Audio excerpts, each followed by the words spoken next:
Hey Cooks, I went to a peach festival last week and I came home with a Hobart N50 stand mixer. And guess what I paid? $250. Yes, you heard that right. I got a Hobart N50 for $250. So what's up? It's Wednesday. Let's take a look at the new Hobart N50.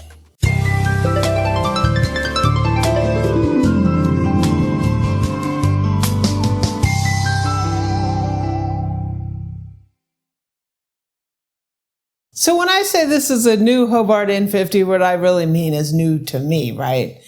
This mixer, the MAP pricing is like $36.69.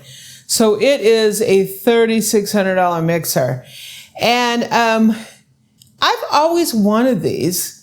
The issue was always for me the pricing, because so if I was going to invest that kind of money in an N50, it's something I would have to plan for, right? And a lot of times I don't necessarily plan for some of my kitchen equipment.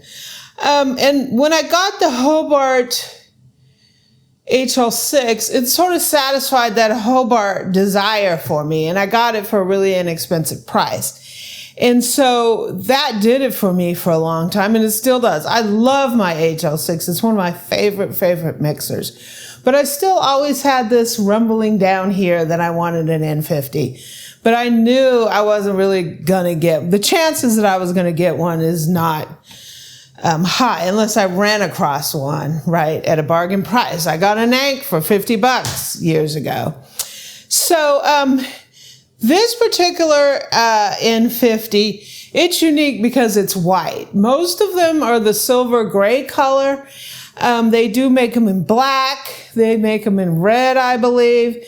This one is white. I don't see a lot of the white ones. They make them, but I don't see a lot of them. So this mixer runs really nicely. The motor sounds great. Turn it on. Turn it on? Turn it on. So what's sort of different between an N50 and a KitchenAid is a KitchenAid has a transmission in it. So you can go from speed to speed to speed on the fly, right?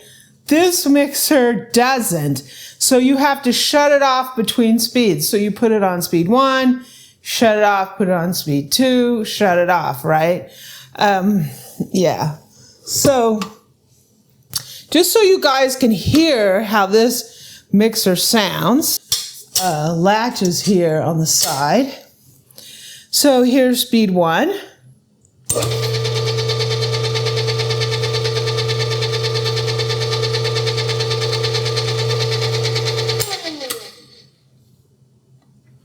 Gonna go to speed 2.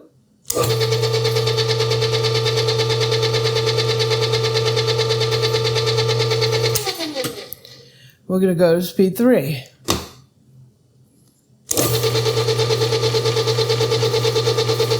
Right? So the motor on this sounds really good. It's quiet. There's no odd sounds to it.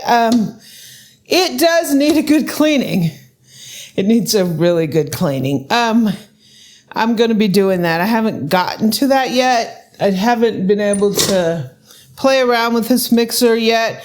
So some of the things on this particular N50 is it only came with the whip. It didn't come with the paddle and the dough hook, right? So those are an expense. So even though I paid $250 for it, that's an expense that I'm going to have to deal with. It also has a little, if you can see it, a little tiny dent in the bowl. So eventually I'm going to get a new bowl for it. It doesn't impact how it works now, but as time goes on, I'll probably get a new bowl for it. The Hobart experts out there can tell me if this is correct. I believe this mixer only comes with the whisk. I think the dough hook and the paddle are separate. So that might be why it doesn't have one, because I think it natively comes with just this. So I have a paddle on order. There's 2 paddles that are available. One is a plain aluminum paddle, and one is a stainless steel. I prefer the stainless steel. The stainless steel is significantly more expensive. The aluminum is about $100 and some odd, and the stainless steel is $400. My friend Mark, he got a tip on someone who had 2 stainless steel paddles. He bought one, and I just bought one. So I will be getting the stainless steel paddle for this. So my question was, someone in the group had mentioned they have an N50 and an HL6, and they use their dough hook on their N50. So this is my dough hook for the HL6. So we're going to try and see if it'll work on here. This is the bowl for the HL6. It is like the bowl for the Pro 600. It's a wider bowl.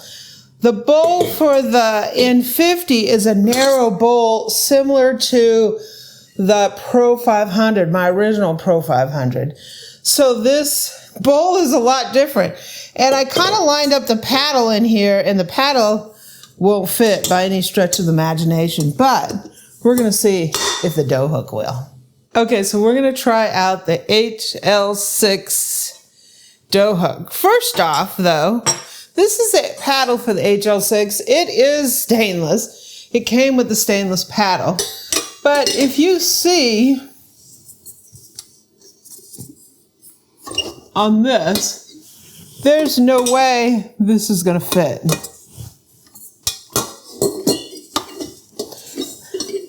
There's no way this is going to fit because this is like all the way over here.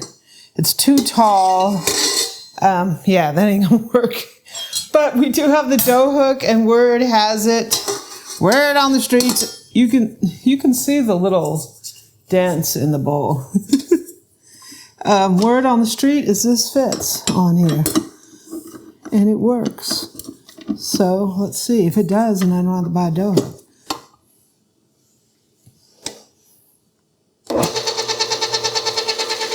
Boom chaka!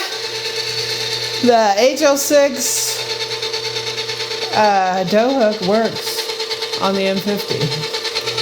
You have what, about a 1-inch gap on the bottom? Yeah, it's slightly high compared to how it would be.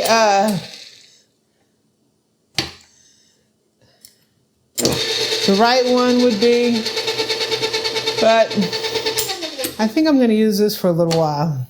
So I'm just going to so we got the paddle on the way, and I just want to get a new bowl.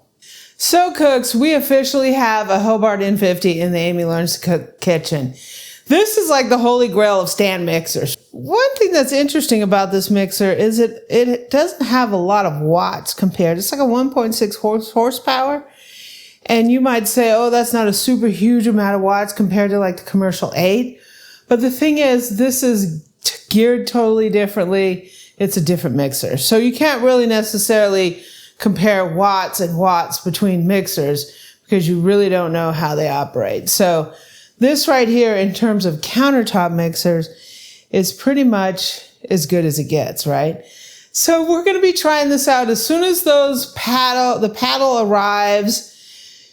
I'm going to clean this bad boy up, and we're going to give it an initial run. We're going to see what this thing could do. I've used an N50 in a culinary class I took at a culinary school.